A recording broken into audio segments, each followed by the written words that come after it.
Ngasisu pudona lakchari Inspector Tayai Chamaga Yankhanipan Subatanga. Sandok Chariba Toromasi, Wakalna Sagachaba, Waring. Hausik Hingliba Madi, Lake Hidraba Kanagumba Amataga, Marie Lenizadi. Masida Lakbo Wakat, Aikuna Logzabangam Jaroi. Mamangi Tankak Tatabikri, Nganthoi, Sumila, Robin. Makoi Satran. Adubu. Makoi, Class 10 gi, Yamna Kan Honorami. Asonba subject sing Adugi the Magda, Nganthoi Amadi Sumila. Makuigi Oza, Sileski Yum the Hangbo boarding Amada, Makoi Yaudunulera. Robin, Lyrebe Imungamagi, Lukravi Machan. Adubu. Bahaksu school gi oinadi, row number 5 hogi manung the Chanduna, row number 4 the Taba Mio Emaka. Nganthoi Sumila Makoi ani Mamanabin. Nganthoi Amadi Sumilana. Makoi school Kabamatamda, Makoi Toruk River cycle aduda, Robin. Cycle Amafaba Labungam Jadabadegi, Makoi cycle adu, Mahana Tauraga. Karigumatam the Nganthoi Tomba, Karigumatam the Sumilana Toba, Asumna school Chaminaraki. Class 10 Kasilakana, Makoi, Pakang Macha, Laisabi Macha, Hybadu Irami, Asumna. Yamna Luna Naxin and Natina Bugulina. Mahima sing the Tawayam Yogjaba, Adugumanga Toiram. Asumna. Matam Karalera Matunga Nganthoi Amadi Sumila. Oza Seleski Yumda boarding the lake. Adubu. No Manganthoi Amadi Sumilana. Iruzage Haina Togumatamda. Makwini Irujariba Adugi Tangnaba, Wal Aduda. Mi amal lepogum, mi amal hakpogum toki.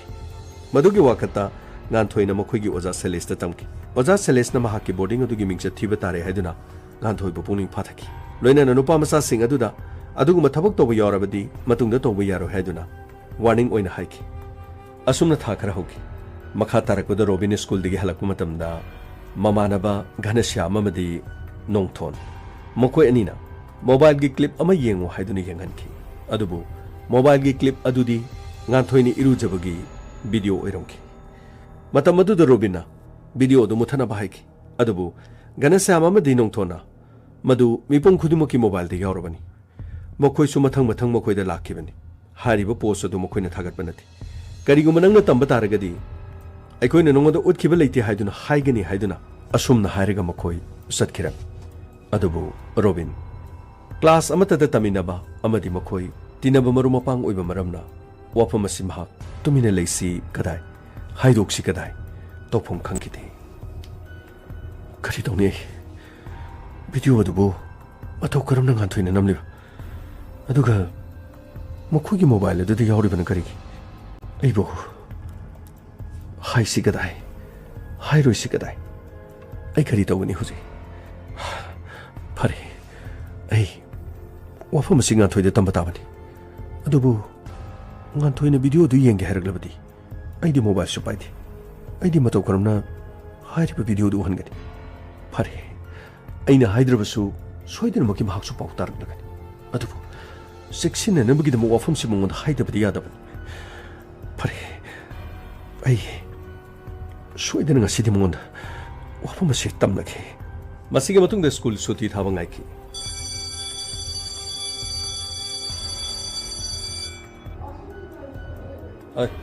Matoy.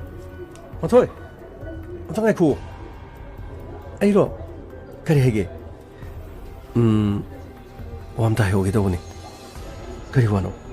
I was able to Masira Tamoshira Kangdrin. Hypon Kangdri Sas. Kaidor Girubi. Kariwano Nanatangibo. Adum Hayadro. Karihaganova. What's a Karaluri? Low. Astagilo.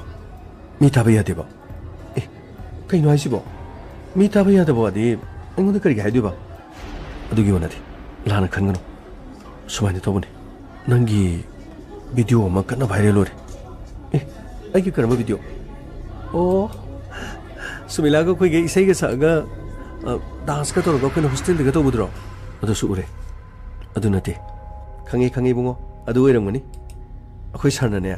Adu video the number of Madang, a Hosipabune, like from Sabon Kangrizan. Ado, I question of getting a Manateva. I couldn't board in this money with the Imanavilla. Numito. Chang Hobum Susaba. Ada is a success dance dogs in a Quimam Tobini. Adumoquimiam to dance to the Inam Biramdre. I need dance to Budo. Don't like the number Taka Bewanida. Pazere, was it? Nade Imagabana Sugangi. Boarding the Leona Lerga social network to Paunobra. Do Tonobra, that Tonobra. ꯑꯩꯅ ꯌꯥꯅꯕ ꯀꯟꯊꯣꯛꯑ ꯊꯝꯃꯝꯃꯕꯅꯤ ꯑꯗꯨꯒ ꯑꯣꯏꯔꯝꯒꯅꯤ ꯅꯪꯅ ꯍꯥꯏꯗꯣꯏꯗꯣ ꯑꯗꯨꯒꯤ ꯅꯠꯇ꯭ꯔꯣ ꯉꯥꯟꯊꯣꯏ ꯑꯗꯨꯒ ꯀꯔꯤꯝꯇ ꯃꯔꯤ ꯂꯩꯅꯗꯦ ꯑꯩꯒꯤꯁꯤ ꯈꯤꯇꯪ ꯂꯨꯕ ꯋꯥꯅꯤ ꯀꯩꯅꯣ ꯍꯥꯏꯗꯨꯕꯣ ꯀꯣꯛ ꯍꯥꯏꯕ ꯌꯥꯗ꯭ꯔꯣ ꯁꯨꯃꯥꯏꯅ ꯇꯧꯕꯅꯤ ꯅꯪꯅ ꯅꯪꯒꯤ ꯏꯔꯨꯖꯕꯒꯤ ꯚꯤꯗꯤꯑꯣ ꯑꯃ ꯅꯝꯃꯒ ꯅꯪꯅ ꯁꯣꯁꯤꯌꯦꯜ ꯃꯤꯗꯤꯌꯥꯗ ꯊꯥꯒꯠꯂꯤꯗꯨꯕꯨ ꯀꯔꯤꯒꯤꯅꯣ ꯀꯩꯅꯣ ꯔꯣꯕꯤ ꯅꯪ ꯍꯥꯏꯗꯨꯕꯣ ꯑꯩꯕꯨ ꯑꯉꯥꯎꯕ ꯅꯨꯄꯤꯔꯣ 이루저버기 비디오에 이나마가 까리기 타가토리바 나도 어두 남들고 미뿡 쿠드무기 모바일다 난기 비디오는 와이사리시는 강들어 까리노나 하시보 아이가 많아 보름은이 아이디어도 많이 비디오부터 넘기디 나도 비디오다 이오르버니 아이 와마 카타닝디 낭구 이마나비 모이나 난기 말함도 미는 강나바 미는 낭불라나 칸가도버 토복들이 아이디도 하닝디 로빈 낭는 강이도 가이노 ꯅꯪꯅ ꯑꯩꯉꯣꯟꯗ ꯇꯥꯛꯏꯗꯨ ꯀꯩꯅꯣꯕ ꯑꯩꯁꯨ ꯑꯐꯕꯗ ꯄꯨꯝꯅꯃꯛꯁꯦ ꯑꯩꯁꯨ ꯂꯣꯏꯅ ꯈꯪꯕꯖꯥꯠꯅꯤ ꯅꯣꯏ ꯑꯩꯈꯣꯏ ꯇꯤꯟꯅꯔꯦ ꯀꯥꯏꯅ ꯅꯪꯅ ꯂꯥꯟꯅ ꯈꯟꯕꯗꯤ ꯇꯧꯒꯅꯨ ꯑꯩ ꯋꯥ ꯑꯃ ꯍꯥꯏꯒꯦ ꯁ꯭ꯀꯨꯜꯗ ꯀ꯭ꯂꯥꯁꯇ ꯅꯈꯣꯏꯅ ꯑꯩꯈꯣꯏꯗꯒꯤ ꯂꯥꯏꯔꯤꯛ ꯍꯩꯕ ꯍꯦꯜꯂꯤ ꯔꯣꯜ ꯅꯝꯕꯔ ꯋꯥꯡꯅ ꯂꯩ ꯀꯥꯏꯅꯅꯦ ꯑꯩꯈꯣꯏꯁꯨ ꯎꯁꯤꯠꯇꯕꯗꯤ ꯇꯧꯒꯅꯨ ꯑꯩꯈꯣꯏꯁꯨ ꯌꯥꯝꯅ ꯀꯟꯅ ꯍꯣꯠꯅꯔꯤꯖꯥꯠꯅꯤ ꯃꯐꯝ ꯑꯁꯤꯗ ꯃꯤꯅ ꯇꯝꯅꯕ ꯉꯝꯕ ꯅꯠꯇꯦ ꯕꯣꯔꯗꯤꯡꯁꯤꯗ ꯂꯩꯔꯤꯁꯦ ꯊꯥꯗ ꯂꯨꯄꯥ ꯀꯌꯥꯅꯣ ꯈꯪꯕ꯭ꯔꯥ ꯂꯨꯄꯥ 6,000 ꯑꯩꯕꯨ ꯅꯦꯃꯤꯡ ꯆꯠꯊꯤꯅꯕ ꯑꯗꯨꯒ ꯑꯩꯕꯨ ꯀꯔꯤꯗ ꯃꯥꯡꯒꯗꯒꯦ ꯑꯗꯨꯒ ꯑꯩꯈꯣꯏꯅ ꯍꯦꯟꯒꯠꯂꯛꯀꯅꯦꯅ ꯀꯤꯕꯗꯒꯤ ꯃꯤ ꯈꯔꯗꯤ ꯇꯨꯝꯕ ꯌꯥꯅꯗ꯭ꯔꯕꯣꯏꯔꯦ ꯉꯥꯟꯊꯣꯏ ꯅꯪꯅ ꯑꯐꯕ ꯀꯌꯥ ꯇꯧꯔꯛꯄꯗ ꯑꯩꯈꯣꯏꯁꯨ ꯇꯤꯟꯅꯕ ꯃꯣꯏꯅ ꯃꯗꯨ ꯑꯩꯈꯣꯏ ꯏꯁꯥꯒꯤ ꯅꯨꯡꯉꯥꯏꯖꯕꯗꯨꯝ ꯑꯣꯏꯒꯅꯤ ꯁ꯭ꯀꯨꯜꯁꯤꯗ ꯑꯩꯈꯣꯏꯅ ꯅꯈꯣꯏ ꯃꯌꯥꯝꯗꯒꯤ ꯔꯣꯜ ꯅꯝꯕꯔ 1 2 3 4 ꯑꯩꯈꯣꯏ ꯈꯔꯅ ꯂꯧꯔꯦꯅ ꯑꯩꯈꯣꯏꯅ ꯈ꯭ꯋꯥꯏꯗꯒꯤ ꯐꯕ ꯁꯥꯇ꯭ꯔꯅꯤ ꯍꯥꯏꯕꯒꯤ ꯋꯥ ꯂꯩꯇꯦ ꯃꯐꯝ ꯑꯁꯤꯗ ꯑꯩꯈꯣꯏꯅ ꯐꯥꯔꯨꯕ ꯑꯩꯈꯣꯏꯅ ꯍꯣꯠꯅꯔꯨꯕꯗꯨꯒꯤ ꯃꯍꯩ ꯈꯔ ꯆꯥꯕ ꯈꯛꯀꯤ ꯋꯥꯅꯤ ꯑꯗꯨꯕꯨ ꯃꯅꯤꯄꯨꯔ ꯄꯨꯝꯕꯒꯤꯗꯤ ꯑꯩꯅ ꯐꯣꯔ ꯊꯥꯕꯗꯤ ꯅꯠꯇꯦ ꯑꯗꯨꯒ ꯉꯥꯟꯊꯣꯏ ꯑꯩꯅ ꯍꯥꯏꯔꯤꯕ ꯋꯥꯐꯝꯁꯦ ꯅꯪꯕꯨ 이마나비 모이나 디너루부기 낭기 머럼도 미능 강무도 모두 따닝더부기 하이버니 파리 낭나부 그리수 간드러버디 아이기디 카리들 갈레리기 파리 어두디 아이 목사 루키기 나이코 낭나 하이두 나이코 로빈 낭나 하이두부 까리노바 아무도 하이오바 아시행보 하라바 낭 하이두부 나도이 파기도부 야바 하이범래 ꯑꯗꯨꯒ ꯐꯥꯒꯤ ꯇꯧꯕ ꯌꯥꯗꯕ ꯍꯥꯏꯕ ꯑꯃ ꯂꯩ ꯑꯩꯅ ꯍꯥꯏꯔꯤꯕ ꯋꯥꯐꯝꯁꯤꯗꯤ ꯐꯥꯒꯤ ꯌꯥꯕ ꯋꯥ ꯅꯠꯇꯦ ꯑꯩꯕꯨ ꯂꯥꯟꯅ ꯈꯟꯕꯤꯒꯅꯨ ꯇꯁꯦꯡꯅꯃꯛꯀꯤ ꯑꯩ ꯚꯤꯗꯤꯑꯣꯗꯨ ꯎꯔꯕꯅꯤ ꯚꯤꯗꯤꯑꯣ ꯀ꯭ꯂꯤꯞ ꯑꯗꯨꯗ ꯌꯥꯎꯔꯤꯕꯗꯨ ꯅꯪꯅꯤ ꯑꯩꯅ ꯉꯛꯂꯤꯕꯗꯤ ꯃꯗꯨꯕꯨ ꯅꯪꯅ ꯅꯝꯂꯒ ꯊꯥꯗꯣꯛꯀꯅꯤ ꯍꯥꯏꯗꯨꯅ ꯊꯥꯗꯣꯛꯂꯤꯕꯗꯣ ꯃꯗꯨꯅꯤ ꯔꯣꯕꯤꯟ ꯑꯩ ꯑꯉꯥꯎꯕ ꯅꯨꯄꯤ ꯅꯠꯇꯦ ꯏꯁꯥꯒꯤ ꯍꯛꯆꯥꯡꯕꯨ ꯃꯇꯧ ꯀꯔꯝꯅ ꯚꯤꯗꯤꯑꯣ ꯅꯝꯃꯒ ꯑꯩꯅ ꯁꯣꯁꯤꯌꯦꯜ ꯃꯤꯗꯤꯌꯥꯗ ꯊꯥꯒꯠꯀꯗꯣꯔꯤꯅꯣ ꯅꯪꯅ ꯃꯗꯨꯕꯨ ꯋꯥꯅꯦꯅ ꯑꯩꯉꯣꯟꯗ ꯍꯥꯏꯗꯨꯕꯨ ꯑꯩꯕꯨ ꯀꯔꯤꯅꯦꯅ ꯈꯟꯒꯦꯕ ꯅꯪꯅ ꯉꯥꯟꯊꯣꯏ ꯑꯩꯅ ꯅꯪꯕꯨ ꯑꯋꯥꯡꯕ ꯊꯥꯛꯇ ꯊꯥꯡꯒꯠꯂꯤ ꯅꯪꯕꯨ ꯂꯥꯟꯅ ꯈꯟꯗꯕꯅ ꯑꯩꯅ ꯅꯉꯣꯟꯗ ꯋꯥꯍꯩꯁꯦ ꯍꯥꯏꯕ ꯉꯝꯂꯤꯕꯅꯤ ꯅꯪꯅ ꯊꯥꯖꯗ꯭ꯔꯕꯗꯤ ꯅꯪ ꯁꯣꯏꯗꯅ ꯇꯥꯔꯛꯀꯅꯤ ꯑꯩ ꯆꯠꯂꯒꯦ ꯔꯣꯕꯤꯟ ꯔꯣꯕꯤꯟ ꯑꯗꯨꯒꯤ ꯚꯤꯗꯤꯑꯣꯗꯣ ꯀꯅꯥ ꯀꯅꯥꯗ ꯌꯥꯎꯒꯦꯕ ꯑꯝꯇ ꯍꯥꯏꯔꯝꯃꯣ ꯁꯤ ꯑꯝꯇ ꯍꯥꯏꯔꯝꯃꯣꯕ ꯉꯥꯟꯊꯣꯏ ꯅꯪ ꯑꯗꯨꯝ ꯈꯪꯉꯅꯤꯗ ꯑꯩꯅ ꯚꯤꯗꯤꯑꯣꯗꯨ ꯌꯦꯡꯕ ꯃꯇꯝꯗꯅꯦ ꯃꯈꯣꯏ ꯍꯥꯏꯗꯣꯛꯀꯅꯨ ꯍꯥꯏꯗꯨꯅ ꯑꯩꯉꯣꯟꯗ ꯃꯈꯣꯏꯅ ꯌꯥꯝꯅ ꯀꯟꯅ ꯍꯥꯏ ꯑꯗꯨꯅ ꯑꯩ ꯍꯥꯏꯗꯣꯛꯑꯔꯣꯏꯒꯦ ꯑꯗꯨꯕꯨ ꯅꯪꯅ ꯚꯤꯗꯤꯑꯣꯁꯤ ꯃꯇꯧ ꯀꯔꯝꯅ ꯂꯤꯛ ꯑꯣꯏꯈꯤꯕꯅꯣ ꯍꯥꯏꯕꯗꯣ ꯃꯗꯨꯗꯤ ꯅꯪꯒꯤ ꯅꯈꯨꯠꯇ ꯂꯩꯔꯦ ꯅꯪꯅ ꯑꯃꯨꯛꯇ ꯊꯤꯌꯣ ꯃꯗꯣ ꯃꯊꯪ ꯑꯁꯨꯝ ꯆꯠꯈ꯭ꯔꯕꯗꯤꯅꯦ ꯅꯪꯒꯤ ꯁꯣꯏꯗꯅ ꯑꯋꯥꯕ ꯑꯣꯏꯔꯛꯀꯅꯤꯌꯦ ꯔꯣꯕꯤꯟ ꯔꯣꯕꯤꯟ ꯑꯝꯇ ꯉꯥꯏꯈꯨꯑꯣ ꯀꯔꯤꯅꯣꯅꯦ ꯍꯥꯏꯁꯤꯕꯣ ꯑꯩꯅ ꯏꯔꯨꯖꯕꯒꯤ ꯚꯤꯗꯤꯑꯣꯕꯨ ꯑꯩꯅ ꯃꯇꯧ ꯀꯔꯝꯅ ꯑꯩꯗꯤ ꯑꯃꯨꯛꯇ ꯅꯝꯈꯤꯗꯦꯅ ꯅꯠꯇ꯭ꯔꯒ ꯑꯣ ꯑꯁꯤꯗꯒꯤ ꯃꯇꯝ ꯈꯔꯒꯤ ꯃꯃꯥꯡꯗ 이루어지게 떠보다 누파 하면 랩키 나이는 칸마도 마두도 남 허리잖아. 마두도 남 소이든 오이라 먹으니. 아이 그리 도그니. 아두디 비디오 두기만 당다. 아이 생모도 하나 뒤도키면 다바니. 나토이 그저게 좀이라. 아이네 아이 견딘데 저러보네 봐. 이만하비 이만하네. 마길라리 가우드기 때문에 모바일 폰도 부토리. 아두가 ngarang social media da nanggi video mo viral oi hai mane ngondi yengle ba ado video do matang share tor pani hai aduga mana dikana do share tawdri aingonda nongonda amta haibiu masi kamai tawduna thagat kibno viral pura chale haidina mane ngonda tame kaino haisibu sumila hojika do wafam si robina so hairame ado chumane robina haribudo ai samu urabani kamai tawni 아이디 어두고 뭐 비디오 못한 넘기면서 레이티 어두 아이니 하이리부두고 ꯑꯩꯅ ꯀꯗꯥꯏꯗ ꯅꯝꯒꯗꯧꯔꯤꯅꯣꯕ ꯅꯪ ꯑꯩꯒ ꯁꯨꯀꯨꯏꯅ ꯂꯩꯃꯤꯟꯅꯔꯤꯁꯤꯕꯨ ꯑꯩꯅ mobile ꯄꯨꯊꯣꯛꯑꯒ ꯑꯩꯅ ꯑꯗꯨꯃꯥꯏꯅ video ꯅꯝꯈꯤꯕ ꯅꯪ ꯊꯦꯡꯅꯔꯕ꯭ꯔꯣ ꯃꯐꯝ ꯑꯁꯤꯗꯗꯤ ꯑꯩꯈꯣꯏꯒꯤ ꯃꯣꯕꯥꯏꯜ ꯄꯥꯏꯕꯁꯨ ꯌꯥꯗꯦ ꯌꯨꯝꯗ ꯃꯣꯕꯥꯏꯜ ꯄꯥꯏꯕꯒꯤ ꯋꯥꯅꯤ ꯉꯥꯟꯊꯣꯏ ꯅꯪꯅ ꯌꯨꯝꯗ ꯂꯩꯔꯤꯉꯩꯗ ꯅꯪꯒꯤ ꯐꯣꯟꯗꯒ ꯅꯝꯈꯤꯕ꯭ꯔꯕ ꯀꯩꯅꯣ ꯅꯪ ꯍꯥꯏꯗꯨꯕꯨ ꯁꯨꯃꯤꯂꯥ ꯑꯩꯕꯨ ꯑꯉꯥꯎꯕꯤꯔꯣ ꯑꯩꯕꯨ ꯑꯉꯥꯎꯕꯤꯔꯕ ꯑꯗꯨ ꯍꯥꯏꯕ ꯅꯠꯇꯦꯌꯦ ꯅꯪ ꯉꯥꯎꯋꯦꯅ ꯍꯥꯏꯕꯒꯤ ꯋꯥ ꯅꯠꯇꯦꯕ ꯕꯥꯠꯔꯨꯝ ꯑꯗꯨꯗ ꯏꯔꯨꯖꯔꯤꯕꯗꯣ ꯅꯪꯅꯦ ꯍꯥꯏꯕꯁꯤꯗꯤ ꯁꯦꯡꯅ ꯈꯪꯉꯤ ꯁꯨꯃꯤꯂꯥ ꯀꯃꯥꯏ ꯇꯧꯅꯤ ꯇꯧꯔꯤꯁꯤꯗꯤ ꯉꯥꯟꯊꯣꯏ ꯌꯨꯝꯗ ꯆꯠꯂꯒ ꯏꯃꯥ ꯄꯥꯕꯨꯡꯗ ꯇꯝꯃꯣ ꯑꯗꯨꯒ ꯀꯔꯤꯅꯣ ꯚꯤꯗꯤꯑꯣꯁꯦ ꯊꯤꯡꯍꯧꯗ꯭ꯔꯕꯗꯤꯅꯦ ꯍꯦꯟꯅ ꯑꯋꯥꯕ ꯑꯣꯏꯔꯅꯤ ꯁꯨꯃꯤꯂꯥ ꯀꯔꯤꯅꯣ ꯇꯧꯔꯤꯁꯤꯕꯣ ꯑꯦꯛꯖꯥꯝꯅ ꯀꯨꯏꯁꯤꯜꯂꯛꯇ꯭ꯔꯀꯥꯟꯁꯤꯗ ꯑꯩꯉꯣꯟꯗ ꯇꯧꯔꯤꯁꯤꯕꯣ ꯀꯔꯤꯅꯣ ꯑꯩꯒꯤ ꯃꯤꯡꯆꯠ ꯊꯤꯅꯅꯕ ꯑꯗꯨꯒ ꯑꯩꯅ ꯕꯣꯔꯗꯤꯡꯗ ꯂꯩꯕ ꯑꯩꯕꯨ ꯀꯜꯂꯛꯄ ꯑꯩꯕꯨ ꯕꯣꯔꯗꯤꯡꯗ ꯂꯩꯍꯟꯅꯤꯡꯗꯕ ꯅꯠꯇ꯭ꯔꯒ ꯑꯩꯕꯨ ꯏꯀꯥꯏ ꯐꯤꯔꯨꯞ ꯌꯥꯅꯅꯕꯒꯤꯗꯃꯛꯇ ꯃꯤꯑꯣꯏ ꯈꯔꯅ ꯑꯩꯕꯨ ꯂꯣꯛꯇꯨꯅꯗꯨꯅ ꯁꯦꯝꯕ ꯉꯥꯟꯊꯣꯏ ꯅꯪꯒ ꯅꯨꯡꯉꯥꯏꯅꯗꯕꯗꯤ ꯀꯅꯥꯁꯨ ꯂꯩꯇꯦ ꯑꯗꯨꯒ ꯀꯃꯥꯏꯅ ꯇꯧꯕꯅꯣꯕ ꯑꯩꯗꯤ ꯍꯥꯏꯐꯝ ꯈꯪꯗ꯭ꯔꯦꯃꯤ ꯅꯪꯒꯤ ꯚꯤꯗꯤꯑꯣꯅꯦꯕ ꯑꯩꯅ ꯎꯔꯤꯗꯣ ꯅꯪꯒꯤ ꯅꯁꯛꯇꯨ ꯐꯖꯅ ꯎꯏꯌꯦꯕ ꯁꯨꯃꯤꯂꯥ ꯐꯔꯦ ꯑꯩ ꯏꯃꯥ ꯄꯥꯕꯨꯡꯒ ꯇꯥꯟꯅꯔꯒꯦ ꯑꯗꯨꯒꯅꯦ ꯑꯩ ꯀꯔꯤ ꯇꯧꯕ ꯌꯥꯒꯦ ꯍꯥꯏꯕꯗꯨ ꯌꯦꯡꯉꯒꯦ ꯂꯥꯛꯑꯣ ꯆꯠꯁꯤꯜꯂꯛꯑꯣ ꯑꯩꯅꯦ ꯏꯃꯥ ꯄꯥꯕꯨꯡꯗ ꯈꯔ ꯊꯨꯅ ꯑꯝꯇ ꯇꯝꯒꯦꯕ ꯂꯥꯛꯑꯣ ꯆꯠꯁꯤꯜꯂꯛꯑꯣ ꯍꯣꯏ ꯂꯥꯛꯑꯣ ꯆꯠꯁꯤꯜꯂꯛꯑꯣ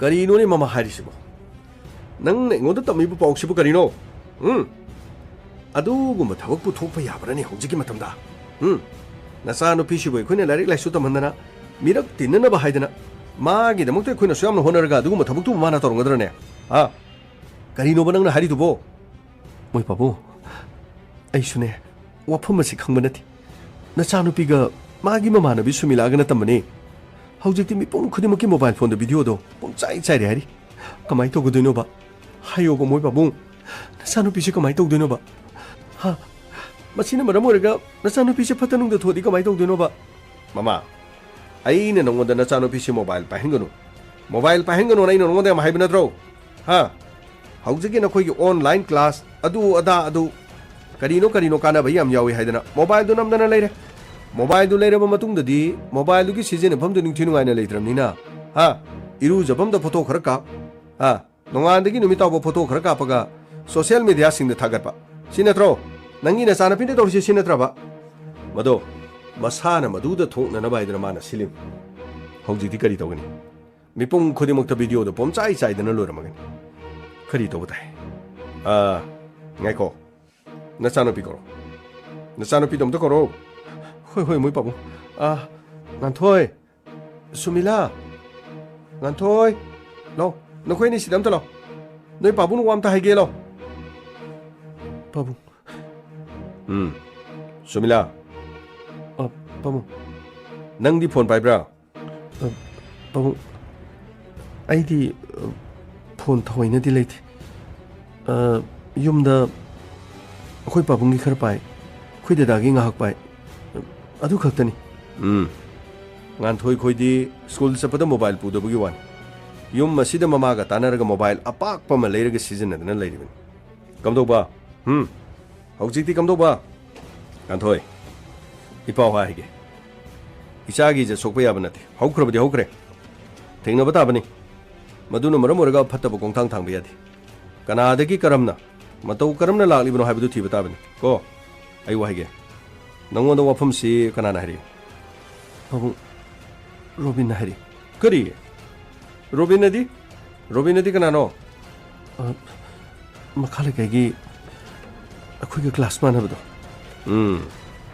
ꯔꯣꯕꯤꯟꯗꯤ ꯃꯣꯕꯥꯏꯜ ꯐꯣꯟ ꯄꯥꯏꯕ꯭ꯔꯥ ꯍꯥꯏꯁꯦ ꯃꯥꯗꯤ ꯃꯣꯕꯥꯏꯜ ꯑꯃꯠꯇ ꯄꯥꯏꯗꯦ ꯀꯔꯤꯒꯤ ꯃꯥꯅ ꯃꯣꯕꯥꯏꯜ ꯄꯥꯏꯗ꯭ꯔꯗꯤ ꯃꯇꯧ ꯀꯔꯝꯅ ꯚꯤꯗꯤꯑꯣꯗꯣ ꯃꯥꯅ ꯊꯦꯡꯅꯩꯅ ꯅꯉꯣꯟꯗ ꯀꯃꯥꯏꯅ ꯇꯝꯃꯛꯀꯦ ꯄꯥꯕꯨꯡ ꯚꯤꯗꯤꯑꯣꯗꯨ ꯃꯃꯥꯟꯅꯕ ꯒꯅꯁꯥꯝ ꯑꯃꯗꯤ ꯅꯣꯡꯊꯣꯟꯅ ꯃꯉꯣꯟꯗ ꯎꯠꯂꯛꯄꯅꯤ ꯍꯥꯏꯌꯦ ꯑꯗꯨꯗꯒꯤ ꯑꯩꯒꯤ ꯏꯅꯥꯛꯇ ꯂꯥꯛꯑꯒ ꯃꯥꯅ ꯇꯝꯕꯅꯤ ꯑꯩ ꯈꯪꯉꯦ ꯔꯣꯕꯤꯟ ꯍꯥꯏꯔꯤꯕꯗꯨ ꯅꯈꯣꯏꯒꯤ ꯀ꯭ꯂꯥꯁꯇ ꯅꯉꯣꯟꯗꯒꯤ ꯍꯦꯟꯅ ꯔꯣꯜ ꯅꯝꯕꯔ ꯍꯦꯟꯕꯗꯨ ꯅꯠꯇ꯭ꯔꯣ ꯃꯥꯅꯤ ꯄꯥꯕꯨꯡ ꯍꯟꯗꯛ ꯃꯔꯛ ꯑꯁꯤ ꯅꯈꯣꯏꯅ ꯕꯣꯔꯗꯤꯡꯗ ꯂꯩꯕ ꯑꯐꯕ ꯑꯣꯖꯥ ꯇꯥꯟꯅꯗꯅ ꯂꯥꯏꯔꯤꯛ ꯇꯝꯈꯠꯂꯛꯄꯁꯤꯗꯒꯤ ꯅꯈꯣꯏꯗꯒꯤ ꯍꯦꯟꯅꯕ ꯍꯣꯠꯅꯔꯛꯄ ꯃꯗꯨꯅ ꯃꯔꯝ ꯑꯣꯏꯔꯀꯥꯟꯗ ꯔꯣꯕꯤꯟꯒ Mamana Bakraka Tanaraga. Nang Bukoi Sen Senaduna Lerga, Nangi is a son of a Tabok so I don't know. Ado Tari Brahma Tari Muipabu Kari Hagabano Sumanetoxi Robin Haiba Macaron Yang Angdukoro Aimago Warisana Papan Wapamachimatang Matang South Hookton of Mokona Machan Machegum Kalavadi Yamnanga video to Tingamasue Mamanaba Anina video to Ulami Haduna Mahana Tumin the labor CD Sakanama the video to care of Viral Vekangra Mikpum Kudimakta Mi Masing Kudimakta Anirak Ohumlo Marirak Mangarak Maroon 9 Tonga group sing the Tagana Kadori Pare Ushitawidaba Lamja Sara Mabu in a tola tarabin head and Kaya the Luna Kanma Aduga Ichana Handak Ladikra Pagalapa Tongana boarding the Lega Mahima Sing Tamopus the Gikalaktana Mokui the Gihi and Krani Haduna Uning Hantana Namugidamaka Mokuina Plana Sitoro evening Chalo Tari Brahma Hoi Chaluki Yam Tunaloy Wari Masana sayo Lak Travadine Apabuiro Heram Pani Adudi Chaluki Nantoi Karisu Kaluni Sasi Hokrabadi Hokre Adubu Nangi Pabung di mean a car and hands and we have a minute. Pomno Mopune might tiva people of a min. Ain Haribusimunata Nakoina Singatokiba Nakoina Kanata Tagat The Senamak Hariba Tabakasi the Nanga San and Nara Lebo with Ambataragadi Madugi Chena to the Nanga Punjabatown Aduga I coid them Pirka to Ribachena to the Ichabu Ikai Banangbugi Ichabu Sopan Bagidamak Namaga Igadi Ikai Pirukum Doribanini Pare Amore A sing Bacarino, a Chumbacarino Hybrid I couldn't sweat in a ticket. Wait, Babu Robile Ma Asilambi the chat later me. Satkani Ma Lambi Sidangana I am second. Robin Pau I wahige Nangina Manabi Nantoi Nantoi video mob Harel or have seen Uncle with the Kange. Pau I school halaping around Tazaban. Adubu I saw a calcium no like it. Pau Sibutam Siratamushira. Pau Sinanga Yamanga Tamigo. Madam D. Wapamasimian Ponomo Kangan Bapang Ganeva. Pau Hybrid Shibukari. Hybrid Shibukari Gana. Nang Chichagro. Nang Chichagro. Nang the Nangatin is a bee. Nangina Manabini Manaban Kanbatargadi. Magi Kudunchada with another Kodalagata Momtokro. Ha! Nanga Kodalagata Momtokro. Kariginanga Lotun lady. Nakoina Pamisi. Aigi Chanapina Mingchat Tiva. Mimang to Mangna, then you must think upon talked about. Mahima sing the Nokoiga cricket in the Nokogi Tung the Lakli and get Kini Sinatro.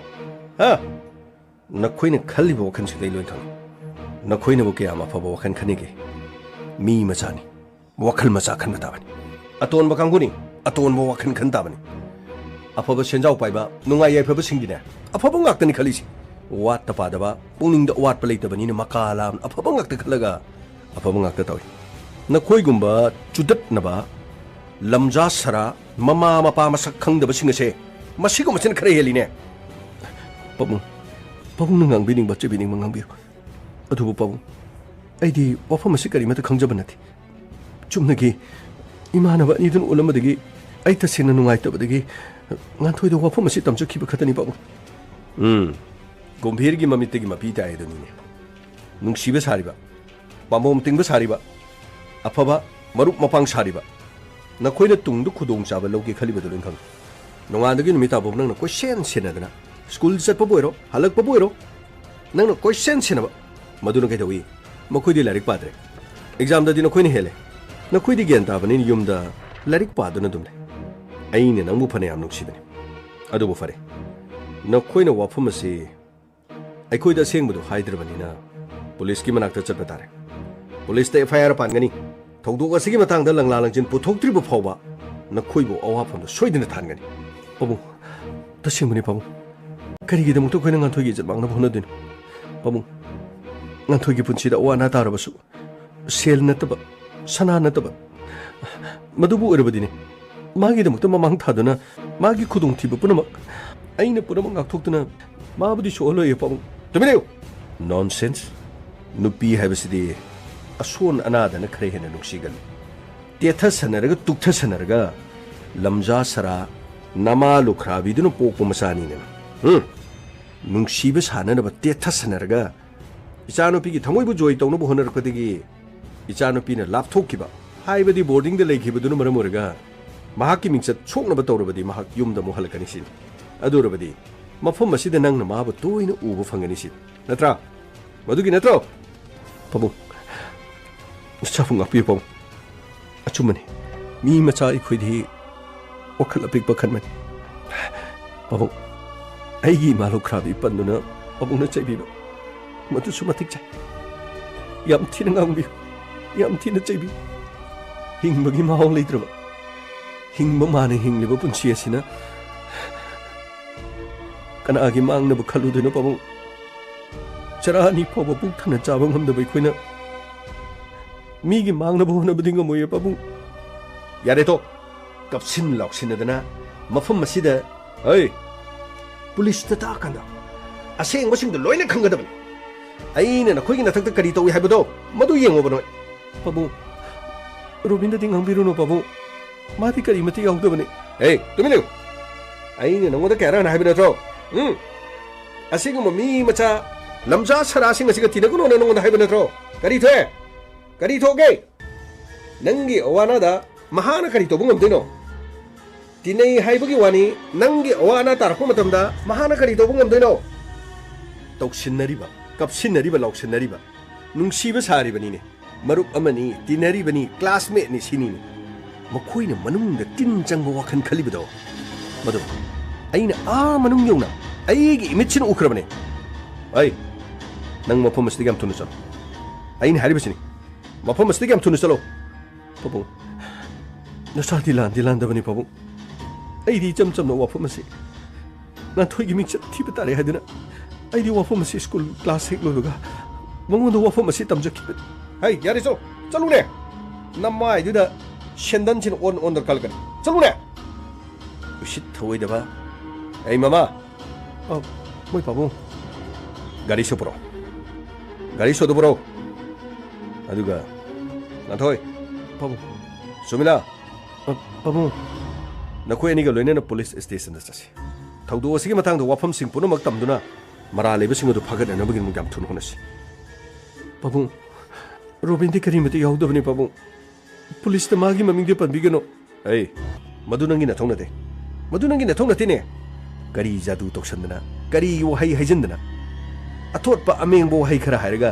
ꯅꯈꯣꯏꯅ ꯊꯥꯖꯔꯤꯕꯅꯤꯅꯦ ꯅꯈꯣꯏꯅ ꯊꯥꯖꯔꯤꯕꯅꯦꯕ ꯎꯁꯤꯠ ꯊꯑꯣꯏꯗꯕ ꯀꯔꯤ ꯇꯧ ꯌꯦꯡꯉꯨ ꯑꯩꯅ ꯀꯔꯤ ꯇꯧꯕ ꯉꯝꯃꯦ ꯍꯥꯏꯕꯗꯨ ꯅꯈꯣꯏ ꯌꯦꯡꯉꯨꯀꯣ ꯃꯃꯥ ꯅꯪꯕꯨ ꯁꯣꯗꯨ ꯄꯨꯊꯣꯔꯛꯎꯅꯦ ꯅꯪꯕꯨ ꯇꯥꯕ꯭ꯔꯣ ꯂꯥꯛꯆꯔꯦ ꯀꯔꯤ ꯊꯣꯛꯑꯦ ꯅꯆꯥꯅꯨꯄꯤꯒꯤ ꯃꯣꯕꯥꯏꯜ ꯑꯄꯥꯛꯄꯗꯨ ꯂꯩꯈꯣꯗꯅ ꯅꯆꯥꯅꯨꯄꯤꯒꯤ ꯃꯣꯕꯥꯏꯜ ꯑꯄꯥꯛꯄꯗꯨ ꯂꯩꯈꯣꯕ ꯂꯥꯎ ꯁꯨꯃꯤꯂꯥ ꯄꯥꯕꯨꯡ ꯅꯥꯊꯣꯏ ꯂꯥꯎ ꯃꯃꯥ ꯂꯥꯎ ꯑꯉꯥꯡ ꯑꯅꯤ ꯁꯤꯒ ꯃꯅꯤꯡ ꯇꯣꯡꯉꯨ ꯄꯨꯂꯤꯁꯇ ꯆꯠꯁꯤ ꯂꯥꯎ ꯍꯟꯗꯛ ꯃꯔꯛ ꯑꯁꯤꯗꯤ ꯀꯔꯤꯅꯣ ꯀꯣꯔꯣꯅꯥꯁꯨ ꯂꯥꯏꯅꯥ ꯑꯁꯤ ꯌꯥꯝꯅ ꯀꯟꯁꯤꯜꯂꯦ ꯍꯥꯏ ꯀꯔꯤꯅꯣ ꯀꯣꯔꯣꯅꯥꯒꯤ ꯑꯅꯥꯕꯁꯤꯅ ꯃꯔꯣꯜ ꯑꯃ ꯃꯁꯤꯗꯤ ꯂꯥꯏꯔꯕ ꯏꯅꯥꯛ ꯈꯨꯟꯕ ꯀꯅꯥꯁꯨ ꯈꯥꯏꯕ ꯅꯠꯇꯦꯀꯣ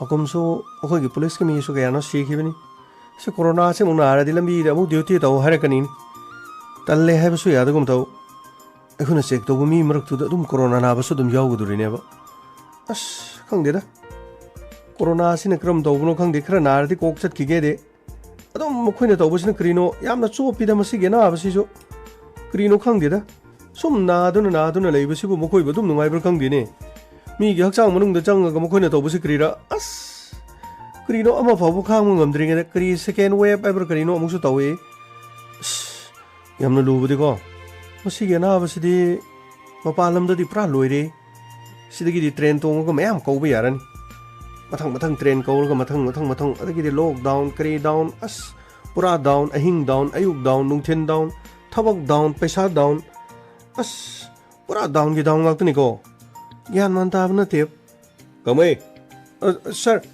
ꯁꯤꯗ ꯑꯝꯇ ꯂꯥꯛꯑꯣ ꯁꯥꯔ ꯀꯩꯅꯣ ꯗꯥꯎꯟ ꯍꯥꯏꯗꯨ ꯀꯩꯗꯧꯔꯕ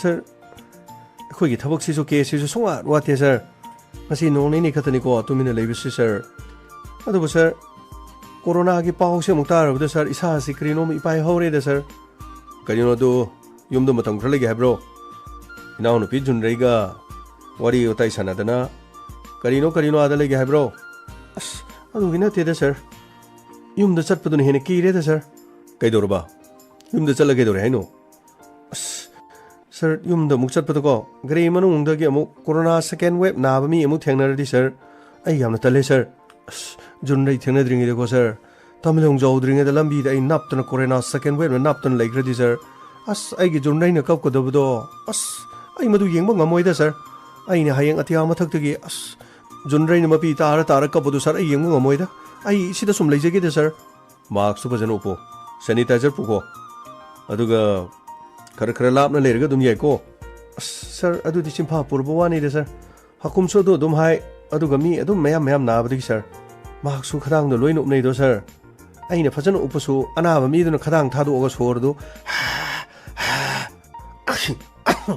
sir asum da khala di loina ana ba do loi long na ta ba ni sir hoini mepong khudi mo masigi loina mak idea de leira bangak tan adubu chiksina da bani na yengwadana masi ju sohum su gidore hayeng hakchi di samri changwa cha tru gaurani adagi di agoi gi duty si mi pha mi pun torom adagi corona gi case rom do inchalaga ha lambi de helmet uptaba lambi de mask uptaba mi ohumari tongjan ba curfew manung da mi ko chat ba madu muk thinda bada bani ne sir ai di thinda baga yaujaning de da sir karigi sir ai ne thinda ga dor mi do sir corona tu pak po ramadi sir thinda bada ma ayo ma hai bada sir ma gi mahik to ingon da changoi dor sir adu gi na nga sai down hai ri do mani sir corona manung de pesa su down oi cha ba thak pu su down oi gari tong bu su down oi thau han bu su down oi as puna mak down loin oi bani de sir to phung khang de sir adu sir handa ki ana ba si de na bu na ra di recover to bu gi chang si amne ne mi hai sir na bu na ra di dum si bor ma le de sir madu makti am kanadi oidri hoi adu bu Europe ki mafum khara maruina America da laina si amna pibam tadre aduga Brazil lom da sune laina si ni amna kan hingale adubu khwaidi lebuk thiba paw madi laina sina angang macha da di amna attack thore hari aduna pigli ba angang si Brazil da lising tara mangarom si hari sir adu di amna mai ta paw ni sir angang macha sing du kri khang da no ma gi corona tu du na tawri du sir khara an noi bu gumba khara chaw bu gumba khara pesa pai ba mi gumba khara nungai ye phaba adigi krino mantri gumba MLA gumba kri gumba mo khoi de khara na ra so pai dena sir adu krino as mathau yam na chinja ba mi gumba kri su khangje da ba ngang gumba da sudum na leina do na abdi sir nungai ti de sir aduni gamai khwadi gi luri basi ai ngasi social media da moi angang du mama du na masa nungai ti na pukhalo pormal adudagi angang du na re dana angang do hospital da lehore mama du na yum da lehele mama du na macha du ujaning ba adubu mokhoi gi mafam adu du senari ba doctor nursing do aduna mokhoi na mobile phone ma leire aduga mobile phone du na ne phone da video calling da macha du gu mama du gu unhan ba gi wan mama du na macha du uraga kapchaba yeng ba yam nungai ti adubu ne macha du sikhi bai wani da macha du sikre haiba matam da di mama du na thajadre mama du na hospital da ai ne isa piramani ai gi cha anaba du pi amarom da macha du anaba ne na mama da sinadre kaya di nungai tre yamna seksini ngai wari lamda masida leri ba mama oi bisingna pikli ba angang singune ning thi jena sena ba mathok tar angang singni na marks upo haiba su yaroi do sanitizer season ba su khangdong na te do yamna lukre laina se aikhoi mioi ba da changak khitab kaktani laina se na phagi ba nati mioi ba khoi da changdra ba su laina se na koi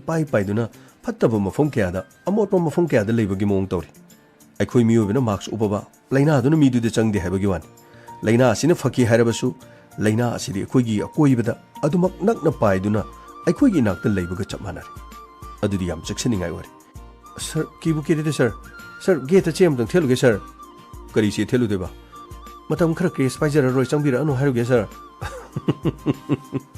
gangmei adu yaroi adu wa thokani ko adu viral amu oigani khale di hospital da na ba lengu sabada ne ana ba layung ya da bado kari district tagi no Thobal district tagi ne haradi amata layang ki da bado ꯑꯗꯨ ꯇꯥꯔꯒꯅꯤ ꯃꯤꯅꯅꯦ viral ꯑꯣꯏꯅꯕ ꯋꯥ ꯊꯕꯛ ꯇꯧꯒꯅꯨ sir ꯍꯥꯏꯔꯤꯉꯩꯗ ꯂꯥꯛꯄ꯭ꯔꯥ ꯀꯩꯅꯣꯝ ꯇꯧꯔꯦꯗ sir ꯑꯁ case ꯑꯅꯧꯕ ꯑꯃꯨꯛ ꯂꯥꯛꯏꯅꯦ ꯀꯔꯤꯅꯣ ꯇꯧꯔꯤꯁꯤꯕꯣ ꯑꯁ ꯑꯩ ꯅꯨꯄꯤ ꯃꯆꯥ ꯑꯅꯤꯁꯨ ꯌꯥꯎꯏꯗꯣ ꯑꯁ ꯀꯔꯤꯅꯣ ꯃꯇꯨꯡꯗ ꯂꯥꯛꯄꯁꯤ ꯅꯨꯄꯥꯁꯤꯗꯤ ꯌꯥꯝꯅ ꯆꯥꯎ ꯁꯥꯡꯉꯤꯗ ꯁꯤꯗꯤ ꯃꯤꯁꯦ ꯌꯥꯝ ꯇꯝꯊꯤꯕ ꯃꯥꯜꯂꯦ ꯁꯔ ꯑꯣ ꯃꯇꯨꯡꯗ ꯀꯔꯤꯅꯣ ꯃꯃꯥꯔ ꯀꯔꯤꯅꯣ ꯁꯣꯔꯣ ꯁꯣꯔꯣ ꯆꯤꯡꯉꯒ ꯑꯃꯁꯨ ꯂꯥꯛꯏꯅꯤ ꯃꯌꯥꯝ ꯂꯥꯛꯈꯤꯕꯗꯣ ꯃꯆꯤꯟꯗꯣ ꯃꯥꯛꯁ ꯎꯞꯈꯤꯌꯣ ꯃꯥꯛꯁ ꯎꯞꯀꯣ ꯑꯣ ꯃꯥꯛꯁ ꯎꯞꯈꯤꯌꯣꯀꯣ ꯑꯗꯨꯒ ꯂꯥꯛꯑꯣ ꯁꯤꯗ ꯂꯩꯔꯦ ꯁꯤꯗ ꯁꯦꯅꯤꯇꯥꯏꯖꯔ ꯂꯩꯔꯦ ꯂꯥꯛꯑꯣ ꯁꯤ ꯁꯦꯅꯤꯇꯥꯏꯖꯔ ꯀꯥꯞꯀꯦꯀꯣ ꯁꯤ ꯃꯌꯥꯝ ꯋꯥꯔꯧꯕ ꯌꯥꯗꯦꯀꯣ ꯀꯣꯔꯣꯅꯥꯁꯦ ꯁꯦꯀꯦꯟ ꯋꯦꯕꯁꯦ ꯌꯥꯝꯅ ꯀꯜꯂꯦꯕꯀꯣ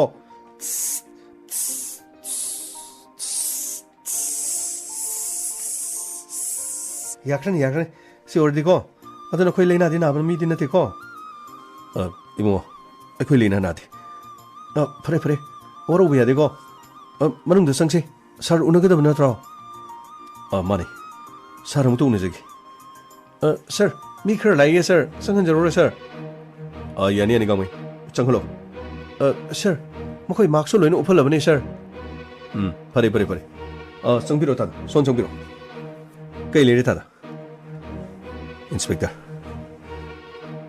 ꯌꯥꯝꯅ ꯅꯨꯡꯉꯥꯏꯇꯕ ꯊꯧꯗꯣꯛ ꯑꯃꯈꯛ ꯊꯣꯛꯏ ꯑꯩꯒꯤ ꯏꯆꯥꯅꯨꯄꯤꯁꯤ ꯕꯣꯔꯗꯤꯡꯗ ꯂꯩꯕꯅꯤ ꯑꯗꯨꯕꯨ ꯍꯟꯗꯛ ꯊꯥ 3ꯁꯤ ꯌꯨꯝꯗꯒꯤ ꯊꯥꯗꯣꯛꯈꯤꯕꯒ ꯉꯔꯥꯡ ꯅꯍꯥꯟꯗꯒꯤ ꯃꯍꯥꯛꯅ ꯕꯥꯠꯔꯨꯝꯗ ꯏꯔꯨꯖꯕꯒꯤ ꯚꯤꯗꯤꯑꯣ ꯑꯃꯈꯛ ꯌꯥꯝꯅ ꯀꯟꯅ ꯚꯥꯏꯔꯦꯜ ꯑꯣꯏꯔꯤ ꯃꯁꯤꯕꯨ ꯊꯤꯒꯠꯄꯤꯔꯒ ꯁꯔ ꯚꯤꯗꯤꯑꯣꯁꯤꯡ ꯑꯁꯤ ꯃꯨꯠꯊꯠꯈꯤꯅꯅꯕ ꯁꯔ ꯀꯔꯤ ꯈꯣꯡꯊꯥꯡ ꯄꯥꯏꯈꯠꯄ ꯌꯥꯕꯒꯦ ꯁꯔ ꯇꯥꯗ ꯃꯗꯨ ꯌꯥꯝ ꯂꯥꯏꯕ ꯋꯥꯅꯤ ꯑꯗꯨꯕꯨ ꯚꯤꯗꯤꯑꯣꯗꯨꯗꯤ ꯇꯥꯗ ꯈꯣꯏꯗ ꯌꯥꯎꯕꯤꯕ꯭ꯔꯣ ꯁꯔ ꯑꯩꯈꯣꯏꯗꯤ ꯎꯖꯕ ꯅꯠꯇꯦ ꯋꯥꯐꯝ ꯑꯁꯤ ꯏꯆꯥꯅꯨꯄꯤꯒꯤ ꯃꯃꯥꯟꯅꯕ ꯑꯃ ꯑꯗꯨꯒ ꯏꯆꯥꯅꯨꯄꯤꯁꯤꯒꯤ ꯃꯃꯥꯟꯅꯕꯤꯁꯤꯗ ꯂꯩꯔꯤꯁꯤ ꯃꯍꯥꯛꯅ ꯃꯍꯥꯛꯀꯤ ꯃꯃꯥꯟꯅꯕꯤ ꯑꯃꯗꯒ ꯎꯔꯤ ꯍꯥꯏ ꯏꯆꯥꯅꯨꯄꯤꯁꯤꯒꯤ ꯃꯤꯡ ꯁꯔ ꯉꯥꯟꯊꯣꯏ ꯑꯗꯨꯒ ꯁꯣꯝꯒꯤꯁꯤ ꯃꯥꯒꯤꯅ ꯁꯨꯃꯤꯂꯥ ꯉꯥꯟꯊꯣꯏ ꯅꯉꯣꯟꯗ ꯚꯤꯗꯤꯑꯣꯁꯤ ꯎꯔꯦꯅ ꯍꯥꯏꯔꯛꯄꯁꯤ ꯀꯅꯥꯅꯅꯣ ꯁꯔ ꯑꯩꯒꯤ ꯏꯃꯥꯟꯅꯕ ꯔꯣꯕꯤꯟꯅꯅꯤ ꯔꯣꯕꯤꯟꯒꯤ ꯌꯨꯝꯗꯤ ꯁꯔ ꯑꯩꯈꯣꯏꯒꯤ ꯃꯈꯥꯔꯣꯝꯗ ꯂꯩ ꯏꯕꯨꯡꯉꯣ ꯏꯟꯁꯄꯦꯛꯇꯔ ꯑꯉꯥꯡ ꯅꯨꯄꯥ ꯃꯆꯥ ꯔꯣꯕꯤꯟ ꯍꯥꯏꯔꯤꯁꯦ ꯃꯍꯥꯛ ꯁꯣꯏꯗꯅ ꯐꯥꯕꯤꯌꯨ ꯃꯍꯥꯛ ꯐꯥꯔꯒ ꯄꯨꯝꯅꯃꯛ ꯊꯣꯛꯀꯅꯤ ꯚꯤꯗꯤꯑꯣꯁꯤ ꯀꯗꯥꯏꯗꯒꯤ ꯊꯥꯒꯠꯂꯛꯄꯅꯣ ꯀꯅꯥꯅ ꯎꯍꯜꯂꯛꯄꯅꯣ ꯑꯗꯨꯒ ꯀꯅꯥꯅ ꯚꯤꯗꯤꯑꯣꯁꯤ ꯁꯟꯗꯣꯛꯏꯕꯅꯣ ꯃꯉꯣꯟꯗ ꯂꯣꯏꯅ ꯈꯪꯒꯅꯤ ꯁꯔ ꯑꯃꯨꯛꯇ ꯉꯥꯏꯕꯤꯀꯣ ꯇꯥꯗ ꯑꯩꯈꯣꯏꯒꯤ ꯊꯕꯛ ꯑꯩꯈꯣꯏ ꯇꯧꯖꯒꯦ ꯑꯗꯨꯒ ꯑꯩꯅ ꯈꯪꯅꯤꯡꯕ ꯂꯩꯔꯤꯁꯤꯡꯁꯦ ꯃꯁꯤ ꯈꯛꯇꯪ ꯅꯤꯌꯣꯝ ꯆꯨꯝꯅ ꯈꯨꯝꯕꯤꯌꯨ ꯁꯨꯃꯤꯂꯥ ꯍꯥꯏꯕ ꯅꯠꯇ꯭ꯔꯣ ꯁꯔ ꯁꯨꯃꯤꯂꯥꯗꯤ ꯀꯗꯥꯏꯗ ꯎꯔꯛꯄꯅꯦꯕ ꯁꯔ ꯁ꯭ꯀꯨꯜꯗ ꯑꯩꯈꯣই ꯏꯃꯥꯟꯅꯕꯤ ꯑꯃꯈꯛꯅ ꯇꯝꯃꯛꯄꯅꯤ ꯐꯔꯦ ꯑꯗꯨꯗꯤ ꯉꯥꯟꯊꯣꯏ ꯚꯤꯗꯤꯑꯣꯁꯤ ꯅꯪꯅ ꯅꯝꯈꯤꯕꯗꯤ ꯂꯩꯕ꯭ꯔꯣ ꯁꯔ ꯑꯩꯗꯤ ꯊꯥ 3ꯁꯨ ꯕꯣꯔꯗꯤꯡꯗ ꯂꯩꯕꯅꯤ ꯑꯗꯨꯒ ꯁꯔ ꯀꯔꯝꯕ ꯃꯇꯝꯒꯤ ꯚꯤꯗꯤꯑꯣꯅꯣ ꯍꯥꯏꯕꯁꯨ ꯈꯪꯗꯦ ꯑꯩꯗꯤ ꯎꯕꯁꯨ ꯎꯗ꯭ꯔꯤ ꯑꯗꯨꯒ ꯑꯩꯗꯤ ꯏꯔꯨꯖꯕꯗ ꯚꯤꯗꯤꯑꯣ ꯑꯃꯨꯛꯇ ꯅꯝꯈꯤꯕꯗꯤ ꯂꯩꯇꯦ ꯁꯔ ꯑꯦꯅꯤꯋꯦ ꯑꯗꯨꯒ ꯀꯔꯤ ꯆꯤꯡꯅꯕ ꯅꯨꯡꯉꯥꯏꯇꯕꯗꯤ ꯀꯔꯤ ꯂꯩꯒꯦ ꯁꯔ ꯑꯩꯅ ꯕꯣꯔꯗꯤꯡꯗ ꯂꯩꯕ ꯍꯧꯔꯛꯄꯗ ꯅꯣꯡꯃ ꯑꯩꯒ ꯁꯨꯃꯤꯂꯥꯒ ꯑꯩꯈꯣꯏꯒꯤ ꯋꯥꯁꯔꯨꯝꯗ ꯏꯔꯨꯖꯩ ꯑꯗꯨꯕꯨ ꯏꯔꯨꯖꯔꯤꯕ ꯅꯥꯀꯟ ꯑꯗꯨ ꯑꯃꯗꯤ ꯐꯛꯂꯣꯡꯅ ꯈꯥꯏ ꯐꯛꯂꯣꯡꯒꯤ ꯑꯍꯣꯕꯔꯣꯝꯗ ꯃꯤ ꯑꯃꯈꯛ ꯂꯦꯞꯄ ꯃꯥꯟꯕꯗꯤ ꯑꯩꯅ ꯎꯈꯤ ꯑꯗꯨꯕꯨ ꯁꯔ ꯑꯩꯈꯣꯏꯅ ꯌꯦꯡꯕꯗꯗꯤ ꯃꯤꯗꯤ ꯂꯩꯔꯝꯗꯦ ꯋꯥꯐꯝ ꯑꯁꯤ ꯑꯩꯈꯣꯏꯒꯤ ꯁꯥꯔ ꯁꯩꯂꯦꯁꯇ ꯃꯉꯣꯟꯗ ꯇꯝꯈꯤ ꯁꯥꯔ ꯁꯩꯂꯦꯁ ꯍꯥꯏꯕꯗꯤ ꯁꯔ ꯑꯩꯈꯣꯏꯒꯤ ꯕꯣꯔꯗꯤꯡꯒꯤ ꯃꯄꯨ ꯑꯗꯨꯒ ꯑꯩꯈꯣꯏꯒꯤ ꯂꯥꯏꯔꯤꯛ ꯇꯥꯛꯄꯤ ꯇꯝꯕꯤꯕ ꯑꯣꯖꯥ ꯃꯇꯝ ꯑꯗꯨꯗ ꯁꯩꯂꯦꯁꯅ ꯀꯔꯤ ꯍꯥꯏꯒꯦ ꯁꯔ ꯃꯇꯝ ꯑꯗꯨꯗ ꯋꯥꯊꯣꯛ ꯑꯁꯤ ꯆꯥꯎꯊꯣꯛꯇꯅꯕ ꯍꯣꯠꯅꯧ ꯑꯗꯨꯒ ꯕꯣꯔꯗꯤꯡꯒꯤ ꯏꯖꯠ ꯃꯥꯡꯒꯅꯤ ꯍꯟꯗꯛꯀꯤ ꯃꯇꯥꯡ ꯑꯁꯤ ꯃꯥꯒꯤ ꯈꯔ ꯌꯦꯡꯉꯨ ꯁꯥꯇ꯭ꯔ ꯅꯨꯄꯥ ꯃꯆꯥꯁꯤꯡ ꯑꯗꯣ ꯃꯈꯣꯏꯁꯨ ꯉꯥꯡꯕ ꯆꯩꯕ ꯇꯧꯒꯦ ꯍꯥꯏꯗꯨꯅ ꯅꯣꯡꯃ ꯑꯩꯈꯣꯏꯒꯤ ꯃꯥꯡꯗ ꯀꯧꯔꯒ ꯉꯥꯡꯕ ꯆꯩꯕ ꯇꯧꯈꯤ ꯑꯗꯨ ꯊꯧꯗꯣꯛ ꯑꯗꯨꯗ ꯆꯦꯟꯅꯕꯁꯤꯡꯗꯤ ꯅꯈꯣꯏꯒꯤ ꯁꯥꯔꯗꯨꯅ ꯄꯨꯊꯣꯛꯈꯤꯕ꯭ꯔꯣ ꯁꯔ ꯀꯅꯥꯅꯣ ꯍꯥꯏꯕ ꯑꯃꯠꯇ ꯈꯪꯈꯤꯗꯦ ꯑꯦꯅꯤꯋꯦ ꯇꯥꯗ ꯑꯉꯥꯡꯁꯤꯒꯤ ꯃꯥꯅ ꯂꯩꯔꯨꯕ ꯕꯣꯔꯗꯤꯡꯗꯣ ꯑꯗꯨꯒꯤ ꯑꯦꯗ꯭ꯔꯦꯁꯇꯨ ꯁꯤꯗ ꯏꯕꯤꯔꯣ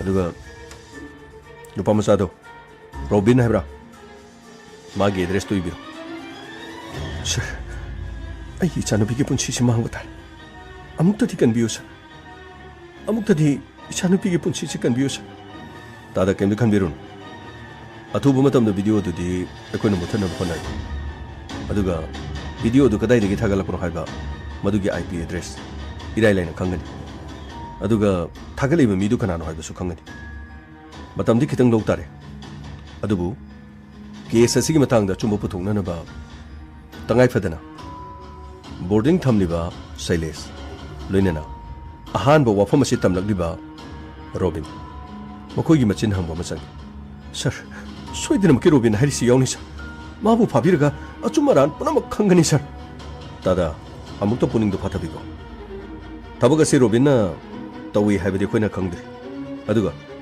Robin masamana wafam si ngan thoide tamagadi thabaga si Robin sa tharam dabsi adubu thabaga si Robin yauna topa mioi kharaga tawraga mahakna mara leitaba manaba mahakna hairamasi adu natragana thabaga se ahan mana boarding de leirui haibanina boarding adugi phaklong da mi ama leirambagi mong tawi haribadu mioi adu kanana mioi aduna video du matam adu dana mobra madu puna make inquiry ma aduga ta da khwaidigi luri bo afam de video adu da khoina khungul lidaba share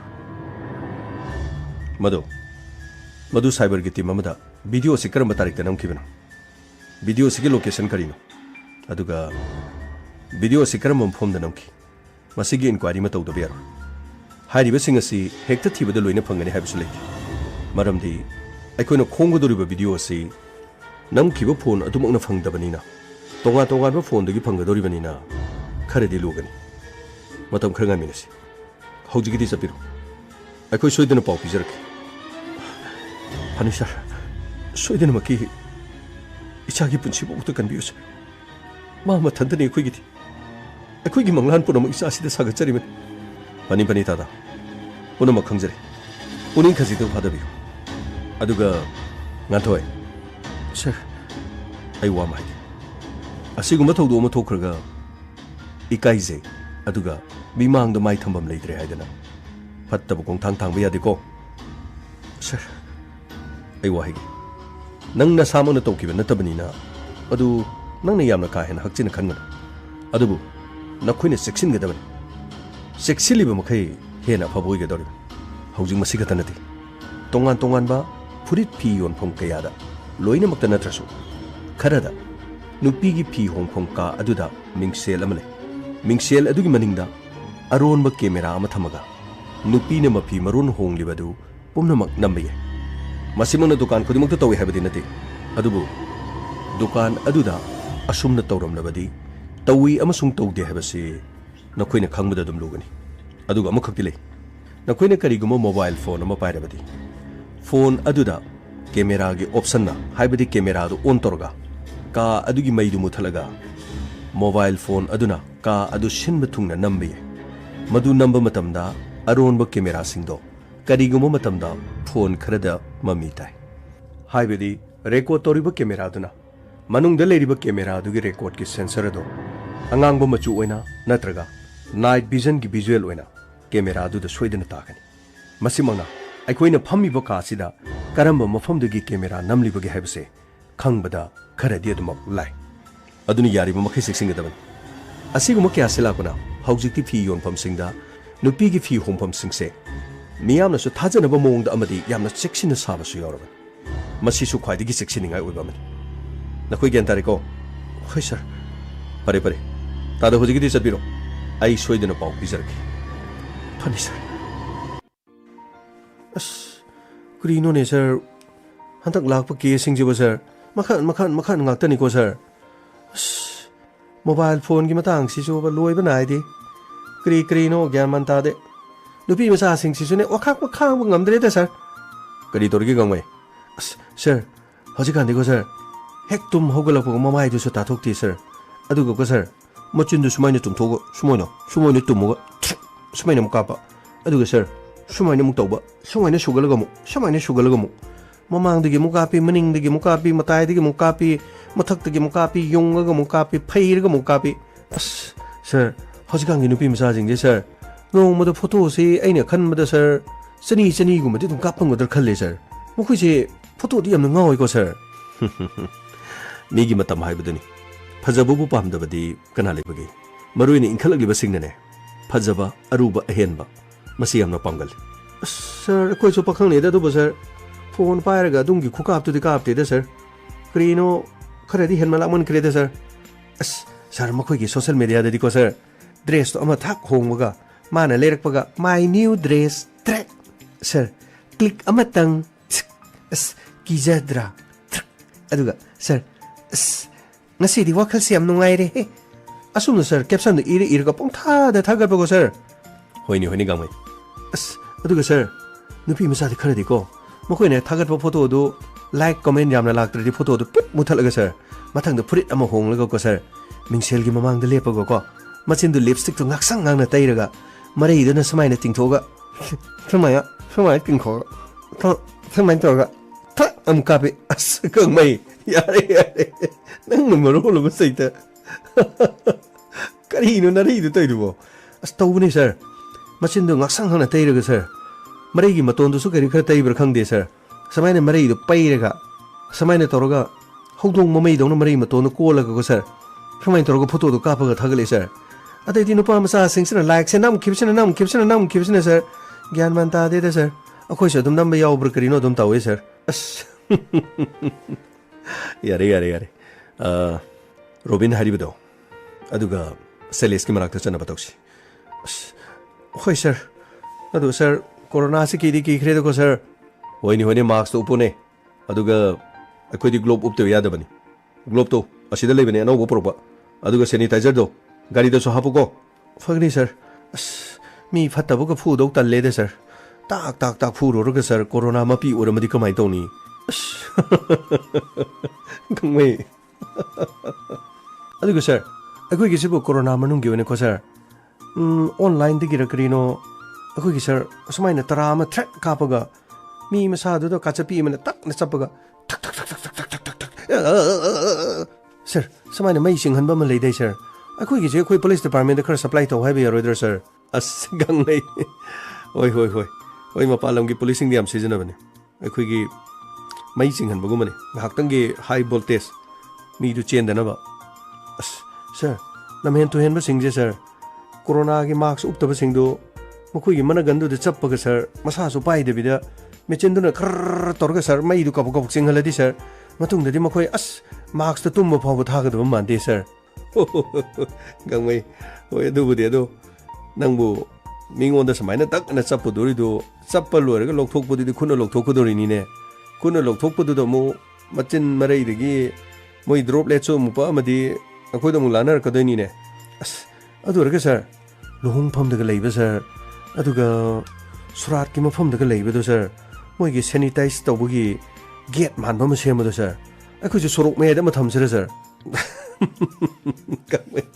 ꯅꯪꯅ ꯉꯥꯡꯕꯁꯤ ꯆꯩꯇ ꯑꯗꯨ ꯀꯃꯥꯏꯅ ꯌꯥꯗꯣꯏꯅꯣ ꯒꯥꯔꯤꯅ ꯊꯣꯝꯗꯠꯂ ꯆꯠꯈ꯭ꯔꯗꯤ ꯌꯥꯒꯅꯤꯗ sir ꯒꯥꯔꯤꯁꯤꯡꯗꯨ ꯉꯥꯏꯈꯣ ꯍꯥꯏꯔꯒ ꯒꯥꯔꯤ ꯃꯆꯥꯁꯤꯡꯒꯤꯅ ꯃꯈꯣꯏꯒꯤ get ꯃꯆꯥ ꯑꯃ ꯁꯦꯝꯕꯤꯔꯒ ꯃꯅꯨꯡꯗꯨꯗ ꯄꯤꯛ ꯊꯟꯅ ꯀꯥꯞꯁꯤꯜꯂꯒ ꯑꯃꯨꯛ ꯊꯣꯛꯍꯟꯕ ꯑꯗꯨ ꯂꯣꯏꯔꯒ ꯆꯦꯛ ꯇꯧꯔꯗꯤ ꯐꯩꯗꯅ ꯁꯔ ꯀꯥꯔ ꯑꯆꯧꯕꯒꯨꯝꯕꯗꯨꯅꯀꯣ ꯁꯔ ꯃꯈꯣꯏꯒꯤ ꯈꯔ ꯆꯥꯎꯕ ꯒꯦꯠ ꯑꯃ ꯁꯦꯝꯃꯒ ꯑꯗꯨ ꯃꯅꯨꯡꯗ ꯆꯤꯛ ꯂꯦꯜꯍꯜꯂꯒ ꯁꯦꯅꯤꯇꯥꯏꯖ ꯇꯧꯕ ꯌꯥꯔꯣꯏꯗ꯭ꯔꯥ ꯁꯔ ꯑꯗꯨꯕꯨ ꯒꯥꯡꯃꯩ ꯑꯆꯧꯕ ꯇ꯭ꯔꯛ ꯂꯥꯛꯑꯗꯤ ꯀꯃꯥꯏꯅ ꯇꯧꯅꯤ ꯌꯨꯝꯃꯨꯛ ꯆꯥꯎꯕ ꯁꯦꯅꯤꯇꯥꯏꯖꯀꯤ ꯑꯃ ꯁꯦꯝꯒꯗ꯭ꯔꯣ ꯑꯗꯨꯁꯨ ꯆꯨꯝꯃꯤꯅꯦ ꯁꯔ ꯒ꯭ꯌꯥꯟ ꯇꯥꯗꯦꯅꯦ ꯑꯩꯈꯣꯏꯒꯤ ꯍꯥꯏꯋꯦꯁꯤꯡꯁꯤꯗ ꯊꯨꯡꯅꯕ ꯆꯠꯄꯅꯤꯅꯦ ꯑꯃꯨꯛ JCB ꯂꯥꯛꯂꯗꯤ ꯑꯃꯨꯛ ꯐꯔꯛ ꯇꯥꯗꯣꯔꯤꯅꯤꯅꯦ ꯁꯔ JCBꯗ ꯁꯦꯅꯤꯇꯥꯏꯖ ꯇꯧꯔꯗꯤ ꯌꯥꯝ ꯆꯪꯒꯅꯤ ꯁꯔ ꯁꯦꯅꯤꯇꯥꯏꯖ ꯃꯍꯤꯗꯣ ꯑꯃꯨꯛ ꯀꯣꯟꯅꯔꯣꯏꯅꯦ ꯁꯔ ꯂꯨꯈ꯭ꯔꯦꯗꯀꯣ ꯁꯔ ꯑꯩꯗꯤ ꯍꯟꯗꯛꯇꯤ ꯄꯪꯀꯤꯗ ꯀꯤꯌꯦ ꯁꯔ ꯍꯟꯗꯛꯀꯤ ꯀꯣꯔꯣꯅꯥꯁꯤ ꯅꯥꯕꯒ ꯍꯦꯛꯇ ꯁꯤ ꯍꯥꯏꯕꯗꯨꯗꯀꯣ ꯁꯔ ꯑꯩꯗꯤ ꯖꯨꯟꯔꯩ ꯊꯦꯡꯅꯍꯧꯔꯣꯏꯗ꯭ꯔꯥ ꯍꯦꯛꯇ ꯈꯜꯂꯦ ꯁꯔ ꯑꯩꯗꯤ ꯄꯥꯈꯠꯄ ꯁꯔ ꯌꯥꯔꯦ ꯑꯇꯩꯗꯨ ꯀꯧꯊꯣꯔꯛꯑꯣ ꯃꯥꯛꯁ ꯀꯥꯏꯗꯣ ꯑꯍꯟꯕ ꯂꯣꯏ ꯎꯞꯄꯣꯌꯨ ꯑꯩꯒꯤ ꯑꯁꯤꯗ ꯂꯣꯏ ꯊꯝꯃꯝꯕꯅꯤꯀꯣ ꯑꯗꯨꯒꯅꯦ ꯑꯃꯟ ꯑꯀꯥꯏ ꯍꯥꯟꯅꯒꯤ ꯁꯨꯗꯣ ꯎꯞꯄꯗꯣ ꯌꯥꯔꯣꯏꯀꯣ ꯁꯔ ꯑꯩꯒꯤ ꯃꯥꯛꯁꯤꯗꯤꯀꯣ ꯁꯔ ꯃꯁꯤꯗꯤ ꯁꯔ ꯃꯃꯥꯡ ꯆꯍꯤꯒꯤ ꯀꯣꯔꯣꯅꯥ ꯅꯥꯕꯗ ꯁꯤꯖꯤꯟꯅꯕꯒꯤ ꯃꯥꯛꯁꯇꯨꯅꯤ ꯁꯔ ꯅꯪꯗꯤ ꯀꯔꯤꯒꯤ ꯑꯗꯨ ꯎꯞꯄꯤꯕ ꯅꯍꯥꯟꯗꯒꯤ ꯁꯤꯟꯗ꯭ꯔꯤꯕ꯭ꯔꯣ ꯁꯔ ꯃꯃꯥꯡꯒꯤ ꯆꯍꯤ ꯍꯥꯏꯕꯗꯤ ꯁꯔ 2020ꯒꯤ ꯗꯤꯁꯦꯝꯕꯔꯒꯤ ꯍꯥꯏꯕꯅꯤꯗ ꯁꯔ ꯂꯩꯅꯥ ꯈꯔ ꯐꯔꯛꯄꯗꯨꯗꯒꯤ ꯑꯩꯁꯨ ꯑꯗꯨꯝ ꯇꯣꯛꯈꯤꯕ ꯑꯗꯨꯗꯒꯤ ꯑꯩꯒꯤ ꯐꯨꯔꯤꯠꯈꯥꯎꯗ ꯑꯗꯨꯝ ꯍꯥꯞꯄꯅꯤꯗ ꯁꯔ ꯌꯥꯝ ꯊꯨꯅ ꯁꯤꯜꯂꯨ ꯌꯥꯝ ꯊꯨꯅ ꯑꯝꯇ ꯁꯤꯜꯂꯨꯀꯣ ꯅꯍꯥꯟꯃꯨꯛꯀꯤ ꯗꯤꯁꯦꯝꯕꯔ ꯊꯥꯒꯤꯅꯦ ꯊꯥ 4-5 ꯁꯨꯔꯕꯁꯦ ꯑꯗꯨꯝ ꯎꯞꯇꯅ ꯂꯩꯔꯝꯃꯤꯅꯦ ꯃꯔꯛꯇ ꯑꯃꯨꯛ ꯐꯔꯨꯕꯗꯨꯗ ꯁꯔ ꯑꯗꯨꯗꯒꯤ ꯇꯧꯔꯤꯅꯤꯅꯦ ꯁꯔ ꯈꯪꯗꯦꯗ ꯁꯔ ꯃꯤꯁꯦ ꯁꯨꯔꯒ ꯂꯣꯏ ꯎꯞꯅꯩꯅ ꯑꯩꯁꯨ ꯎꯞꯄꯤꯅꯤ ꯁꯥꯔ ꯀꯌꯥꯗꯅꯣ ꯌꯦꯡꯉꯨꯅꯦ ꯆꯠꯂꯣ ꯑꯃꯨꯛꯇ ꯁꯤꯜꯂꯨꯔ ꯆꯠꯂꯣ ꯁꯣꯔꯤ ꯁꯥꯔ ꯈꯪꯗꯦꯗ ꯃꯌꯥꯝ ꯂꯣꯏꯅꯃꯛꯁꯤ ꯕꯁꯟꯇꯒꯤ ꯅꯣꯡꯉꯥꯜꯂꯝꯗꯥꯏ ꯑꯣꯏꯔꯣ ꯑꯁ ꯈꯪꯗꯦꯗ ꯑꯃꯟꯕꯁꯨ ꯑꯉꯥꯟꯕꯅꯤꯗ ꯌꯨꯝꯁꯤ ꯀꯅꯥ ꯂꯩꯒꯦ ꯌꯨꯝꯁꯤꯕꯨ ꯀꯅꯥ ꯂꯩꯒꯦ 이붕어 그리 하게 윰씨 로빈기 윰니고 마네 이붕어 그리 하게 와림도 사내기마 아무튼 꼭 독비로 그리 레르게 이붕어 이샤나 그리 란바 레르게 이마 그림 또 와비근 케이스 아마 거기 마기 마친 한게 더군 아무튼 꼭 독비로 sir 아이시 들리지 로빈 nganthoi video clip si nana kadai do bano sir imanaba gana sam amadi nongtho makhoi ni ne lambi de aingon da phone do ulamani sir stigi wangom da khara chalaga maning lom do ma haida gadam ni sir makhoi yung khongbro khangi sir video clip si ate kana do ge sir ai ate di uzade sir nongonda di obro sir ai di phone pajade sir pare adu nangna mato karam nang thoi da haibano sir ai di imalo khrabi gi machan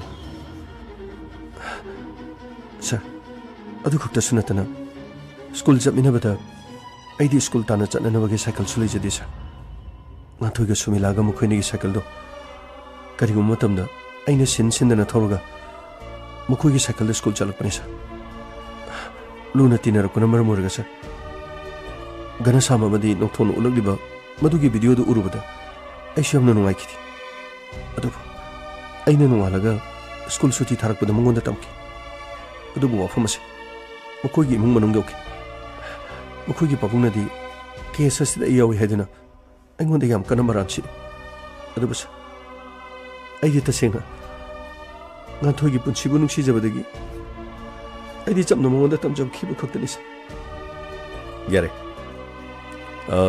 ima waro bi yadre adongi chano passing hatong pujaruge aduga gana samga nongthonga makoi ani lokholo matungda wafam machi chumi chumde habado madu khangna ba akhoi pujaruki aduga ima karim to wabigan adongi chano pana landrabadine टेक त कायदना इन मफम असिदा पुरकन लालंबा तारगसु मखोय मखोयना तौरिबा थबक दुगी मतुंगिना मखोयना मदुगी दंदी फंगदबन इमा आइने थाजबले अदोंगी चानुपा अचुंबो ओरमन robin चनबा तोक्सी Ibungo यारगदी इसासी थंबिरमुबा आई ओइना पुरगा चतपे हारोइद्रे इबुंगो इमा करीमतो वाबिरुनो अदोंगी चाना लांद्रगदी अदुम लाकनी इमाना करिगिनो वाबिरिबो robin इमा दम थायो फनी सर इमा आई चलुखिगे करिसु तौरु इमा आइना थांगदोरिबो खोंथांसे अचुंबगी दमक्तनी इमा अचुंबगी दमक दुम लेपकनी अदुगा इमाना हाइदाइनी मतम पुनमुक्ता मिगी मतेंग पांगना बोनो अचुंबगी दमक्ता लेपु अचुंबगी दमक्ता सिबकीगन इमाना ताकपिबदाइनी इमा आई करी मत लांदी आइदी nganthoi gi mateng pangba khaktan ai gana sama madi nongthon mukhoi gi yum ta ukhi gi ma ai gi damukta kari metho wabiruni ma na chana landa bani na cha soidan halakani ma hoi phari bungo chalo ima ngai ram ge ko sir chana bator si sir good robin nangi thona do ina thagale nangna lalam gani haibasi aina thajadi phare gamai sir gari thoro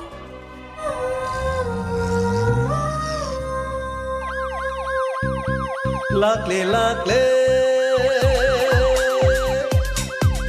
inspector tayai lakle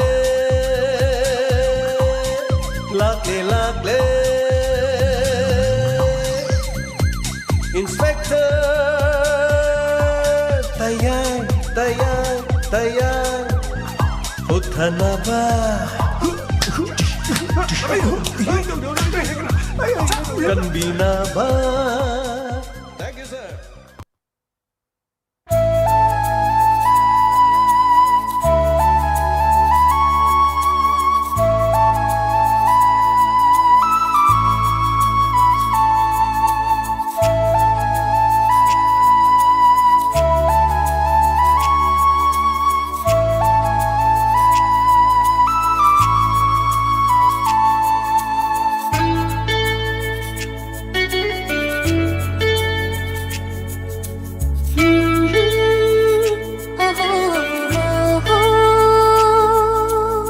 Shinbire ng naibo ng ginanakta Punsinbire ng ginungsi kisina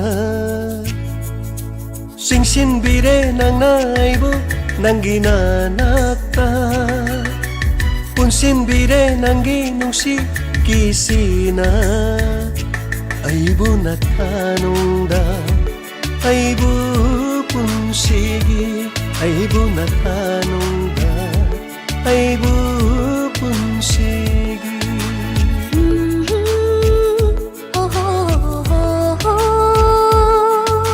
Singsinbire ng naibo ng ginanakta Punsinbire ng ginungsi kisina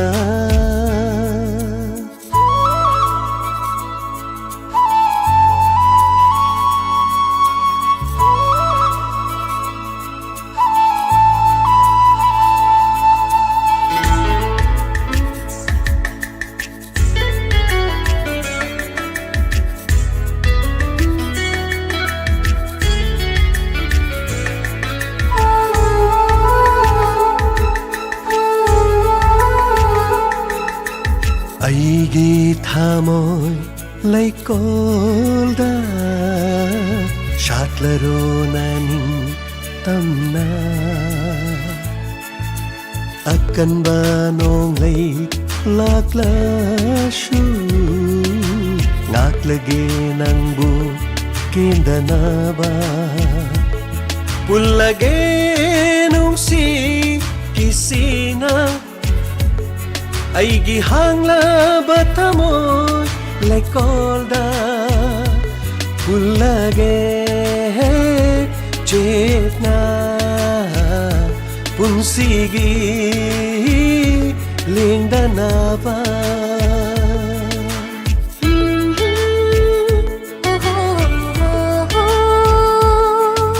Singsinbire ng naibo ng ginanakta Punsinbire ng ginungsi kisina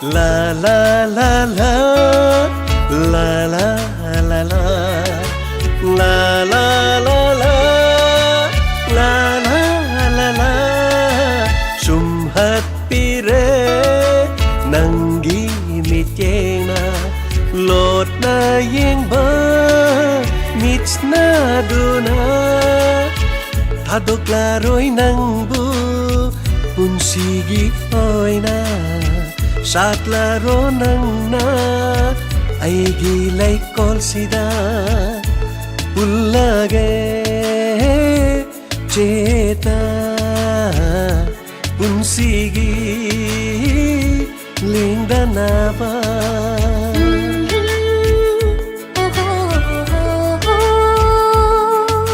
Singsinbire ng naibo ng ginanakta Punsinbire ng ginungsi kisina Aibo natanongda Aibo punsigi Aibo natanongda Aibo punsigi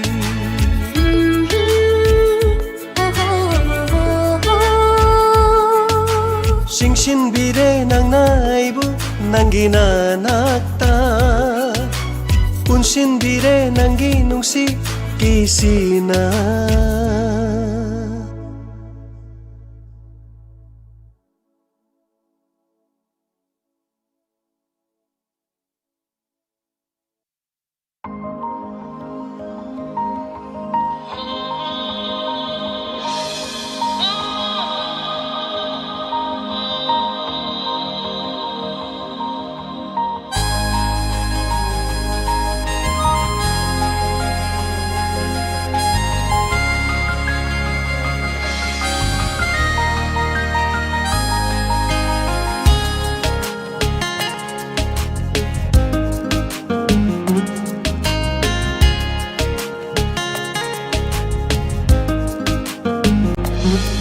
ꯑꯩꯅ ꯅꯨꯡꯁꯤꯖꯕꯤ ꯑꯩꯅ ꯈꯣꯏꯗꯥꯖꯕꯤ ꯑꯩꯅ ꯅꯨꯡꯁꯤꯖꯕꯤ ꯑꯩꯅ ꯈꯣꯏꯗꯥꯖꯕꯤ ꯅꯪꯇꯅꯤ ꯄꯨꯟꯁꯤꯒꯤ ꯅꯪꯇꯅ ꯂꯣꯏꯖꯔꯦ ꯑꯩꯒꯤꯗꯤ ꯊꯋꯥꯏꯅꯤ ꯅꯪꯇꯅ ꯂꯣꯏꯖꯔꯦ ꯑꯩꯒꯤꯗꯤ ꯊꯋꯥꯏꯅꯤ ꯅꯪꯇꯅ ꯑꯩꯒꯤ ꯄꯨꯟꯁꯤꯅꯤ ꯄꯨꯟꯁꯤꯅꯤ ꯑꯩꯅ ꯅꯨꯡꯁꯤꯖꯕꯤ ꯑꯩꯅ ꯈꯣꯏꯗꯥꯖꯕꯤ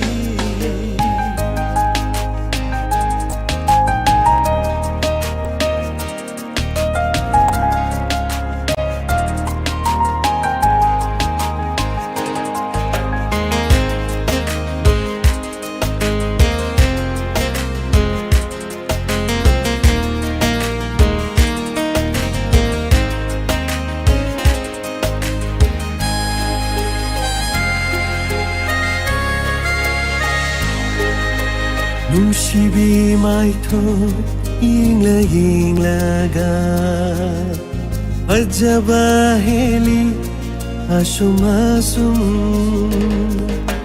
ꯅꯨꯡꯁꯤꯕꯤ ꯃꯥꯏꯊꯣꯡ ꯌꯦꯡꯂ ꯌꯦꯡꯂꯒ ꯐꯖꯕ ꯍꯦꯜꯂꯛꯏ ꯑꯁꯨꯝ ꯑꯁꯨꯝ ꯅꯪꯕꯨ ꯅꯨꯡꯁꯤꯔꯨꯕꯩ ꯑꯣꯏꯔ ꯃꯥꯜꯂꯦ ꯅꯪꯕꯨ ꯌꯦꯡꯅꯤꯡꯗꯨꯅꯇ ꯂꯩꯔꯦ ꯅꯪꯕꯨ ꯅꯨꯡꯁꯤꯔꯨꯕꯩ ꯑꯣꯏꯔ ꯃꯥꯜꯂꯦ ꯅꯪꯕꯨ ꯌꯦꯡꯅꯤꯡꯗꯨꯅꯇ ꯂꯩꯔꯦ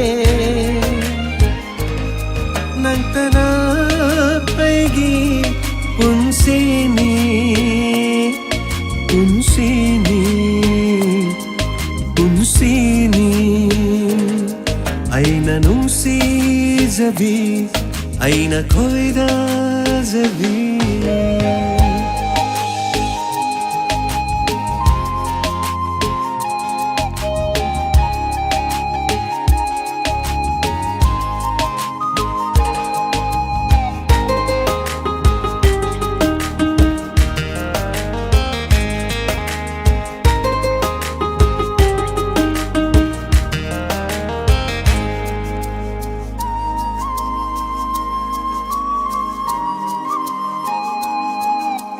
Karamba misum laiwa pubino sumhat yai pubi eloira Karamba misum laiwa pubino sumhat yai pubi eloira Kuidana binangi maithon Kuidana binangi misna Kuidana binangi maithon Kuidana binangi misna Momontano kambi nangtani Nangtani Nangtani Aina nungsijabi Aina khoidajabi Aina nungsijabi ꯑꯩꯅ ꯅꯨꯡꯁꯤꯖꯕꯤ